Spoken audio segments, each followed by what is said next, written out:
Hello,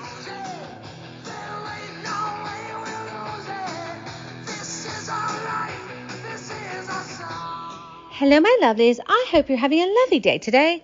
Today is Wednesday, May 10th, 2023.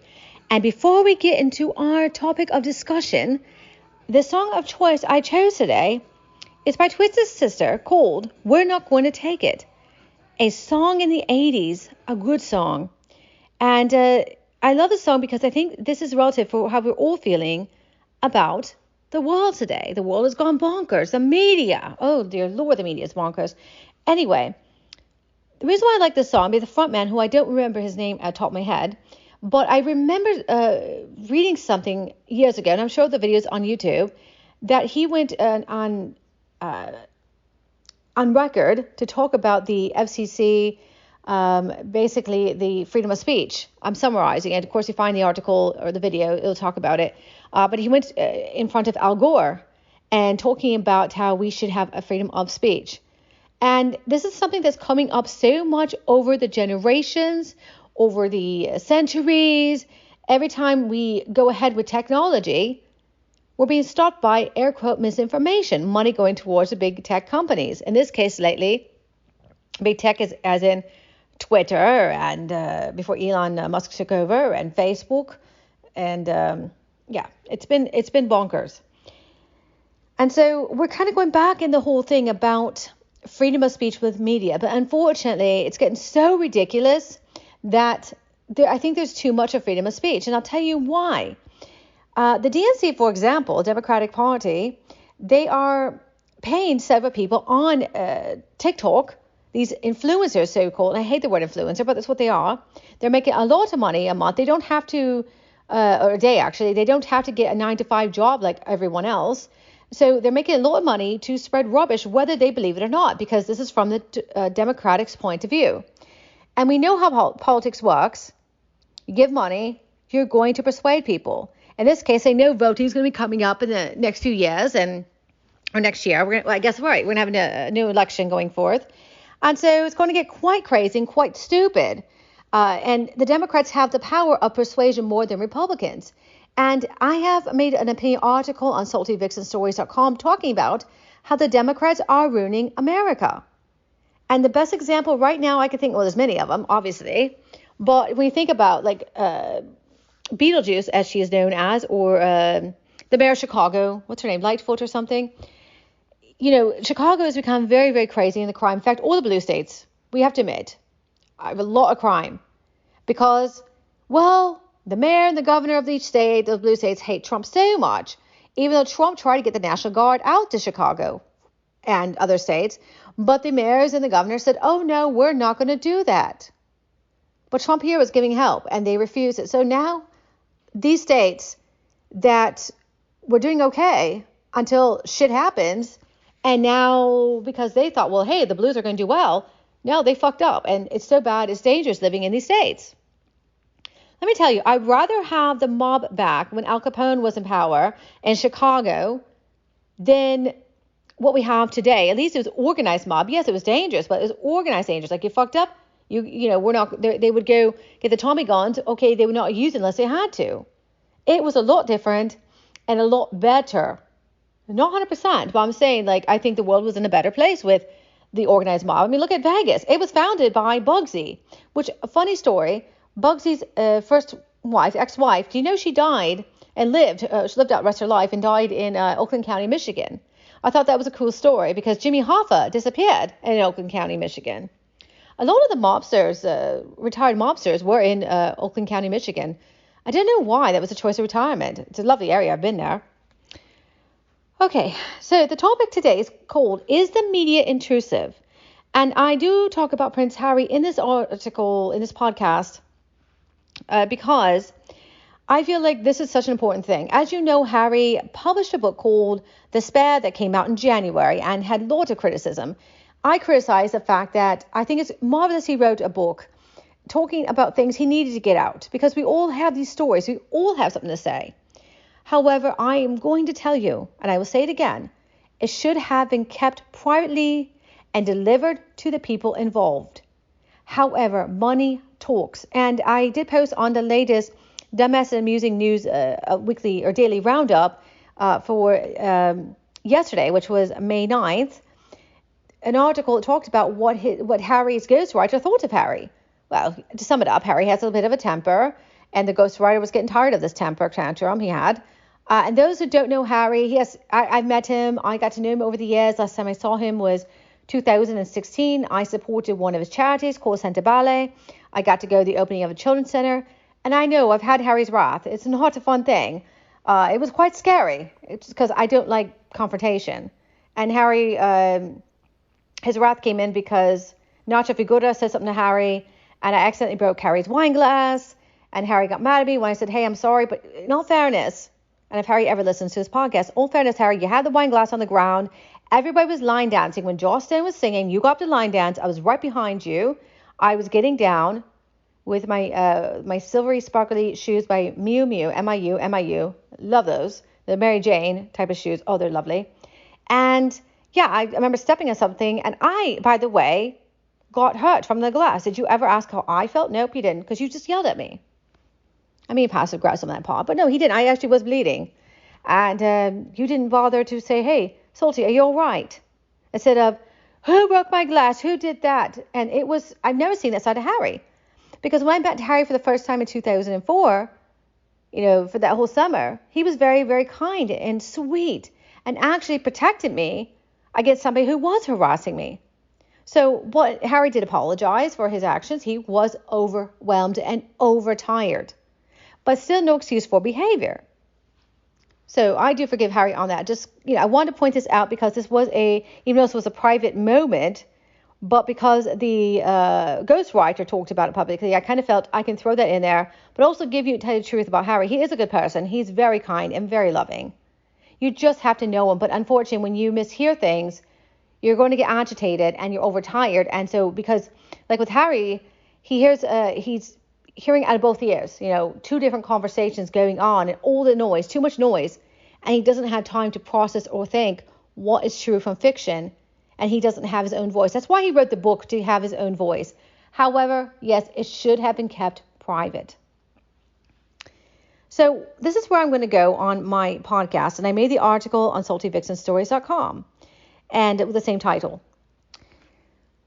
Without the combination of power and glamour, the market in images of public figures, celebrities and royals, would not have been as lucrative as it was in the past.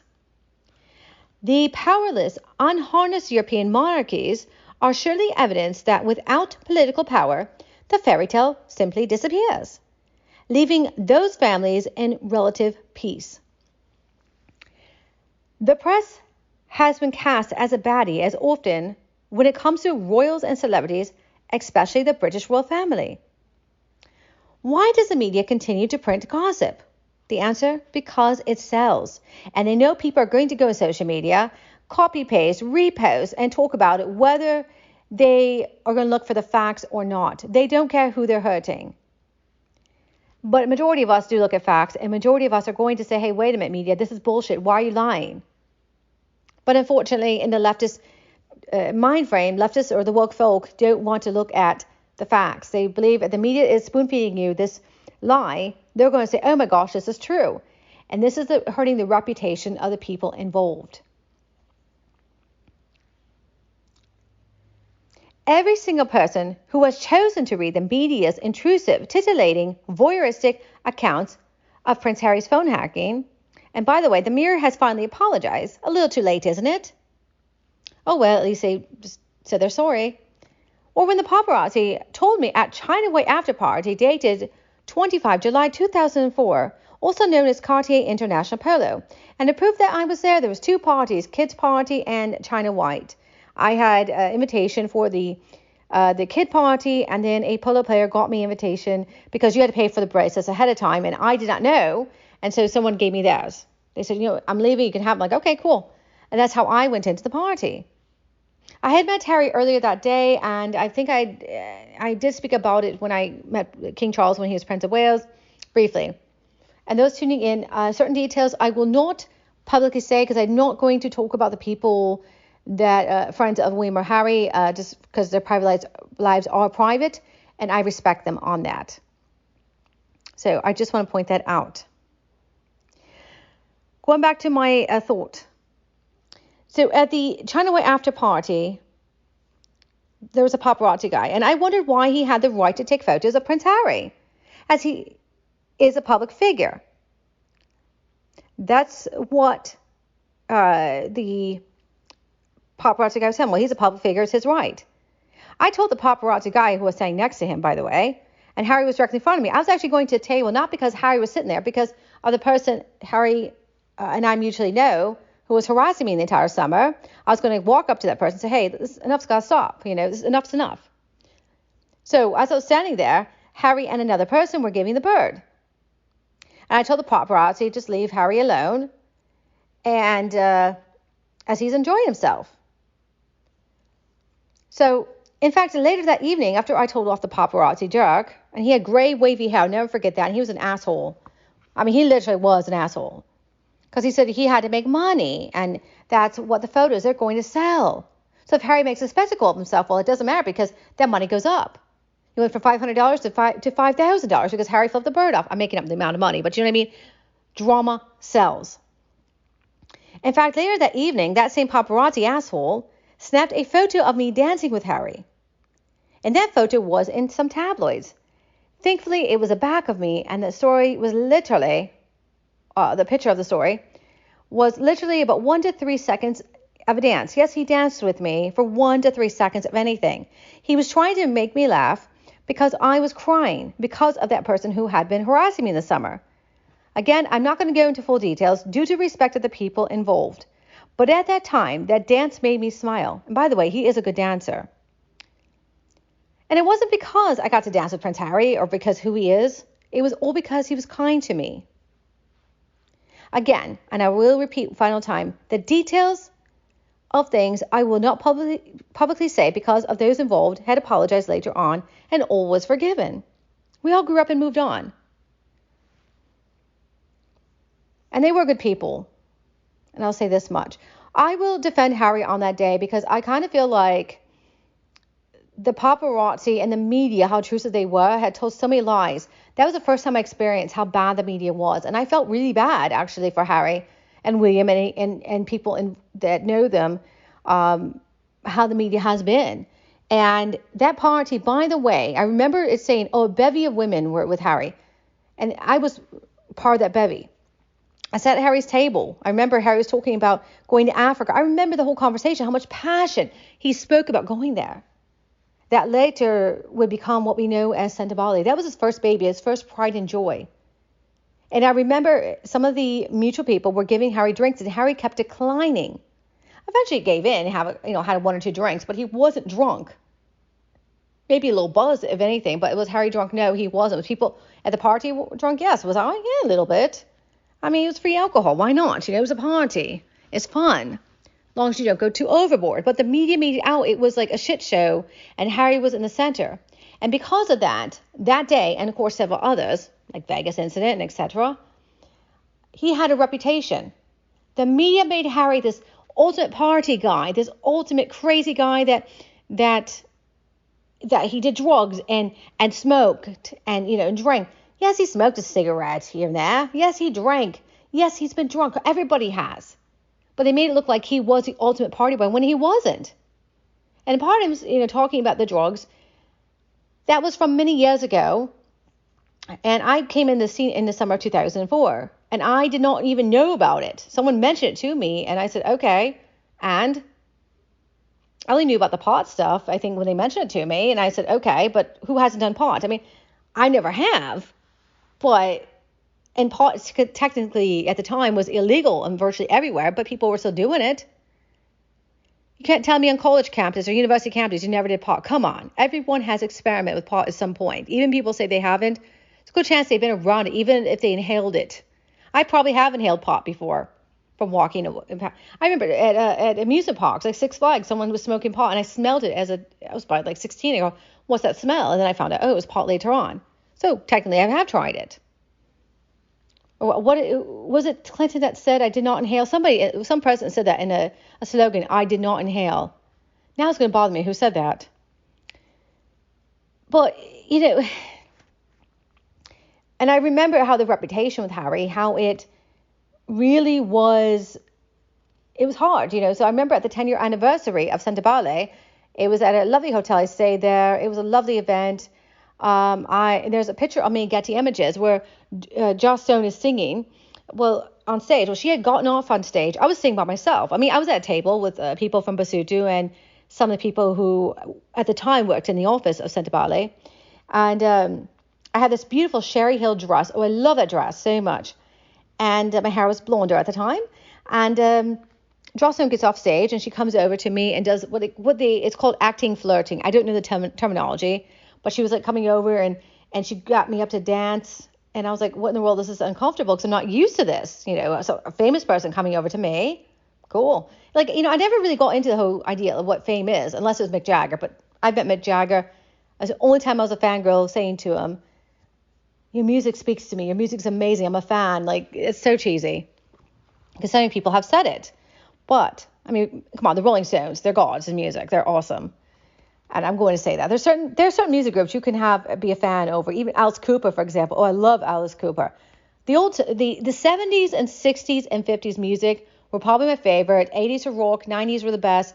And then you get Eminem era, and then it's like shit show after that. Music is not as creative anymore. People are remixing, although remixing's always happened, but it's poor remix now of songs.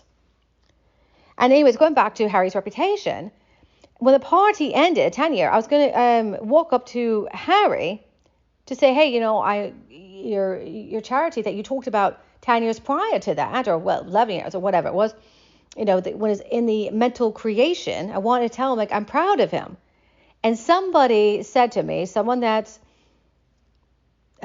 authoritarian, let's put it that way, someone that, I'm not going to say who they are because I don't want to reveal their name. Well, as I was approaching him, that person said, you have to be careful about Harry. We don't want him to get in trouble with the media because of his hijinks of drinking. And I thought, oh my God, that reputation from going that day, and of course other incidents, that's still following him. And poor Harry can't say anything because that's what you're taught to do. You're taught to, you know, in famous celebrities' eyes, of course now, because of digital print, everything is followed. You know, you leave a digital footprint, people are going to dig up, they're going to bully, they're going to follow the scent and repeat it. That's what TikTok is there for. YouTube. I mean, Candace Owens, I think today was bad-mouthing the royal family. Why Americans don't care about the royal family. Well, I'm an American and I care about them because I met some of them. But I don't care about them as if they're going to, you know, because they're celebrities. I care because of who they are as people. I got to know them away from the media. And I will always defend them, even though I probably will never see them again. But I will defend because I knew them because they were kind to me. Kindness is always the best. And people say, Salty, why are you defending people you don't see anymore? Because that's what kind people do. I see what the media does. I see what blogs do. I see what these talking heads are doing. And not one is saying, hey, what are they like? You know, are we hurting their characteristics? Are we hurting them emotionally? Even when I hear about the negativity about Meghan Markle. Look, I never met her. I knew about her because of the circle I was in at the time. And before she met Harry, yes, I did know something about her. I knew she's a little bit narcissistic. And I do feel she is a little overpowering. I do feel that she has lied. But let's talk about allegedly, because I can't really say yes or no, but just from things I've heard, and of course what she's done in the media, you put two and two together. She has turned people upside down. A lot of people, not just families, but also the media. It's nuts. So let's change subjects. And the last thing I'll say about the whole Harry thing, again, I will defend Harry as much as I can because I feel like he needs somebody on his side. Again, I probably will never see him again, and I'm fine with that. But I will respect him. I think he's done a marvelous job with his charity work. Everyone who has met him over the years, whether they're friends or whether it's been on the street, stopping by seeing him, or whether he's met people because of the charity work he's done, walking with the wounded, Santa Bali, etc., etc. No, what Harry's a lovely person. And occasionally you'll hear that from people saying that he's a great person. They will defend him. But a lot of times because they're taught, to ignore the media. It's going to go away. Or let's put, hey, this negativity, let's put some fun positivity things down. PR, what's it called? There's a term, I can't remember at the time what it is, but, with the PR, it's, if a shit show happens, they have to kind of put a Band-Aid on it to get that shit show to go away. And I forget the word right now. I'm sure you're all going to say, Salty, this is what it is. I know, I'm tongue-tied at the moment. All right, changing subjects. Let's talk about Donald Trump, whether you like him or not. He is absolutely correct when he says this is a witch hunt. A witch hunt for anybody as in the public eye. Harry, witch hunt. William and Kate, back when they were dating, a witch hunt. Media loves a good witch hunt. Or at least the pockets they're getting paid by. Rupert Murdoch, Santos, etc., etc. We all love a good witch hunt, right? We love drama. And Trump was, of course, in the news for allegedly sexually assaulting this lady named E. Jane Carroll. And the jury found that Trump did not rape her because she was making this allegation. But the jury did find her liable for sexual abuse. Look, I'm a victim of sexual assault by someone, I'm not going to reveal his name, but it happened in 2004, in June. I remember exactly, I know his name. I mean, look, we've talked it out over the years, like bygones be bygones, right? Well, no, I didn't really talk to him. I saw him in 2016. I freaked out because I got triggered. But I told somebody else that mutually knew this person about something that happened, never told the full story. Well, I opened up about it. And, you just learn to let it go and move on. My question is, why didn't Miss Carroll make a police report at the time it occurred? Wouldn't there be a record of it? There was security cameras in the 90s or 80s, whenever this happened. It'd be grainy. But at the time, if she made a report, footage would have been given to a police. And since Trump was a public figure, this would have been in the news. He would have been in trouble back then. Why did she wait until now? Well, it's because Carroll made her claim public in 2019 when she published her memoir. What do we need men for? A modest proposal. And Trump even then has denied the claims repeatedly, including famously calling Carroll not my type, and he accused her of making up the story in order to sell more books. And since I'm a sexual assault survivor, my opinion is I feel like she made the whole thing up. So here's a good theory, allegedly. We all know Trump came into the store and shopped. And allegedly, Carroll might have had a bit of a crush on him because he was a good-looking guy back then. And he flirted a little, like a lot of people do. And nothing more, like nonchalant flirting, like, oh, how are you doing today, beautiful lady? That kind of thing. And it's possible something actually did happen to her with another person who wasn't famous. And maybe she's got her wires crossed on who it was because it's been years. Who knows? In a nutshell, we are living in the sky is falling times and the media will eat it up. Whatever sells, right? The media and public's preoccupation with the ambulance-chasing stories that grab us by the collar. Always a witch hunt on someone. Trump, Prince Harry? Did Kim Kardashian break the internet again? Media believe in failure, not success, tends to get defined as news. Getting good news out and getting it utilized by the media. A lot of positive things going on in the world that doesn't get out. Media focuses on whatever makes money, regardless if they are emotionally hurting the people who are involved. In a nutshell, the media is preoccupied with conflict or the sensational. Most people find the media to be intrusive and obnoxious. In the rush to chase hot news, often the media distorts and stereotypes, not deliberately, but unavoidable. Sorry, I didn't say that right. There are many people who believe that reporters driven hard by television are always scurrying to entertain, often sacrificing conflict for a good picture or an inflammatory quote. I want to point this out. I'm reading you right now my article. So the transcript is on saltyvixenstories.com under the news section, subcategory opinion. Go back to the article. Former President Ronald Reagan's former media maestro, his name was Michael Dever, a PBS documentary dated November 22nd, 1989, said to Bill Moyers, who was interviewing, while the TV White House reporters won't admit, they are not in the news business, they're in entertainment. We absolutely thought of ourselves when we got into the national campaigns as producers. We tried to create the most entertaining, visually attractive scene to fill that box so that the cameras from the networks would have to use it. The White House pretty much became Hollywood producers. Too often, instead of reporting, the correspondent becomes a packager. The American Constitution wisely signals the media out for special protection. The media enjoys the pleasure of power.